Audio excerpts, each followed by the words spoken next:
Hey, what's new and exciting? It's Kevin O'Shaughnessy here, and we've been talking a lot about the major scale over the last few weeks. All right, we talked about it linearly, laterally, diagonally, all this kind of stuff, and I've given you a lot of different resources for how to get to know it, how to learn the names of the notes in each scale, how to learn it with relation to the key, and all that kind of stuff. So, of course, now this begs the question: how the hell do we use this thing? Okay.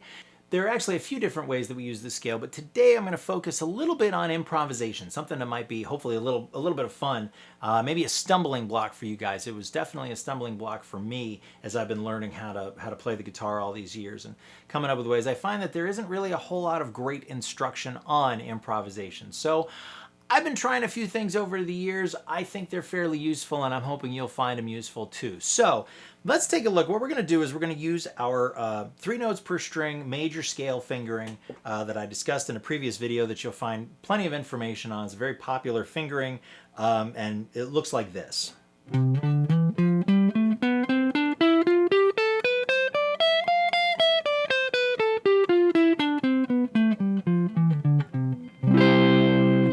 This is the key of C.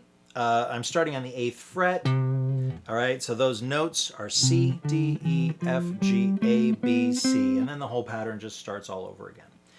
Now the chords that I'm going to use for this improvisation are going to be C, E string, 8th fret, F, A string, 8th fret, G, A string, 10th fret, and then back to C. Okay. One of the hardest things to do in improvisation is keep track of the chord progression while you're playing. And so what we're going to do is, instead of using a backing track, which I do recommend you get to at some point, but at this point, before we use a backing track, what we're going to do is we're going to create 2 measure phrases. And at the start of each phrase is when we're going to play the chord. So the first beat of each 2 measure phrase is going to be the chord. So you're going to play, you'll play the chord once, so you count 1, 2, 3, 4, 1, 2, 3, 4, 2, 3, 4, 2, 3, 4, right? So that's how we're going to play the chord progression. And what this will do is it'll help get the chord in your ear so that when you start creating a phrase, you'll hear how that phrase fits with the chord, okay? Plus, it'll help you, if you have to count it out and you have to get to the right chord at the right time, it'll help you keep track of the chord progression, all right?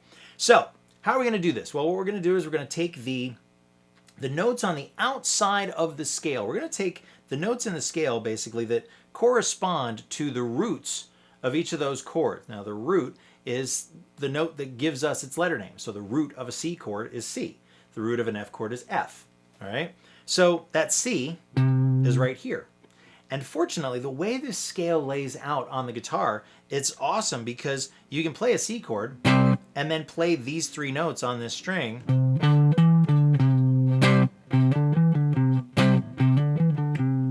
And those 3 notes fit beautifully over that chord. It's really fantastic. Same thing with the F. Here's the F. And if I play F, G, A, those notes fit over it very nicely. Very, very cool stuff. Now for the G chord, there is no G on the lower side of the pattern, but there is one up here on the G string at the 12th fret, right? This is the octave up. So I've got this G, and I've got G, F, and E.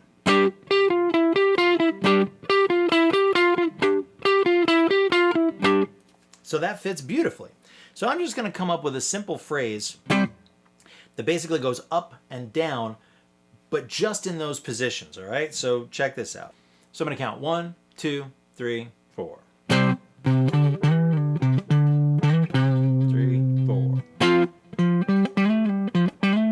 2, 3, 4.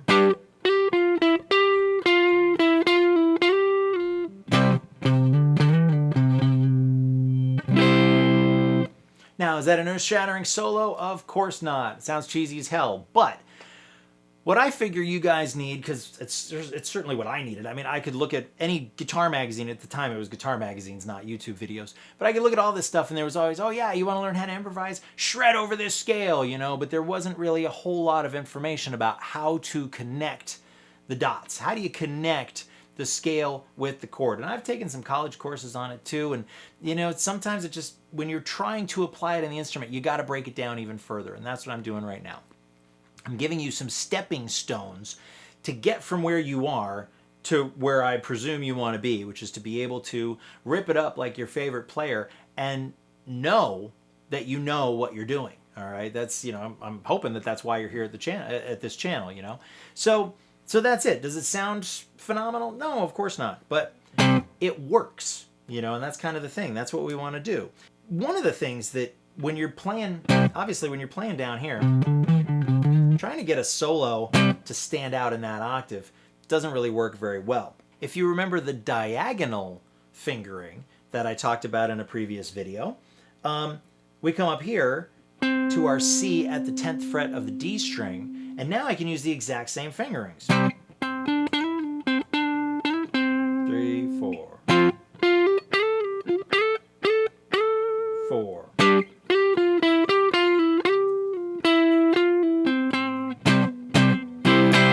And something like that. Now in this case, because I was right here, I used this G, same spot on the 3rd fret, but I could just as easily, or excuse me, 12th fret, but I could just as easily jump up here onto the G at the 15th fret of the high E string and do the same thing. That same pattern, G, F, E, is right here, G, F, E, right? Very cool stuff. Again, any pattern you use on one string, you can find the note on another string and use that same pattern, so it's pretty cool. So that's the first step. All right, so you take that and you start getting familiar with that. Start applying that to different chords. You can apply that to A minor. Just replace the C chord with an A minor and you can get a very similar effect. 3, 4. 2, 3, 4.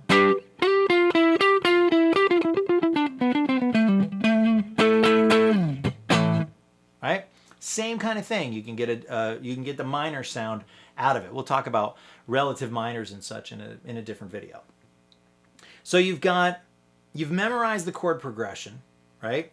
You're playing the chord on the first beat of every phrase so that you can lock in your ear the sound of the chord while you're playing the phrase, and you are continuing, you're making your phrase, you're building your phrase rather on the note that corresponds to the root of that chord. So if you're on the C chord, you're starting in that finger pattern with the C. When you're on F, you're starting with the F, climbing up and down.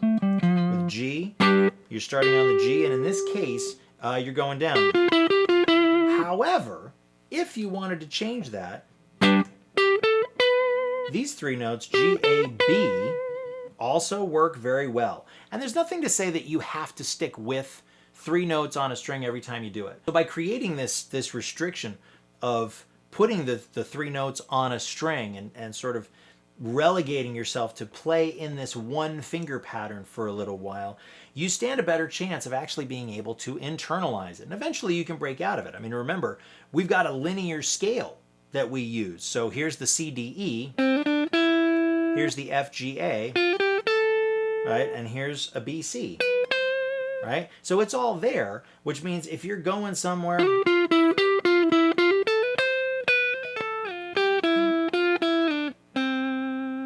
you can also move your way that way and come up with some cool phrasing ideas, all right?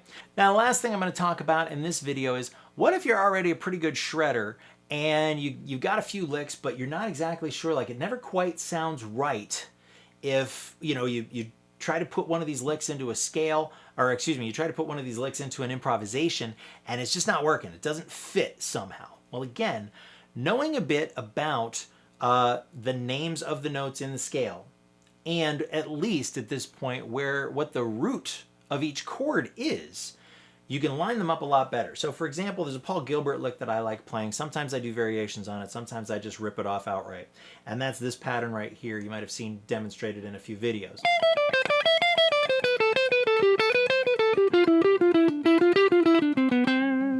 Right, I'm doing it slow so you can kind of recognize the pattern. Obviously, he blazes through it and all that stuff. But the thing is, if I'm playing this over a C chord and I start that note up there, which is at the top of this 3 notes per string finger pattern,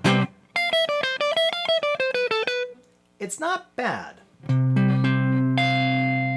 Right? If there's some kind of, sus chord thing going on, but the note that I really want to hear is this. That's the third of the chord, right? This note right here belongs in the C chord, whereas this one, that's a tension. Now, if I want that tension, that's cool. That's where I want to start. But this is an F.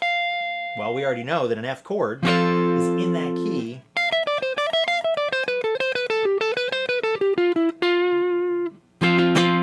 The F is in that key. This starts on the F, so that works really well. G chord. Here's the G right here.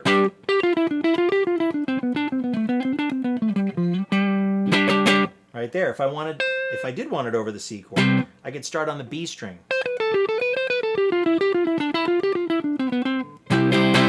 See that? But we're basically just taking a note from the scale and we're lining it up with the chord that's built on that note. So I hope you found that useful. If you did, please share it with somebody else you think might like it.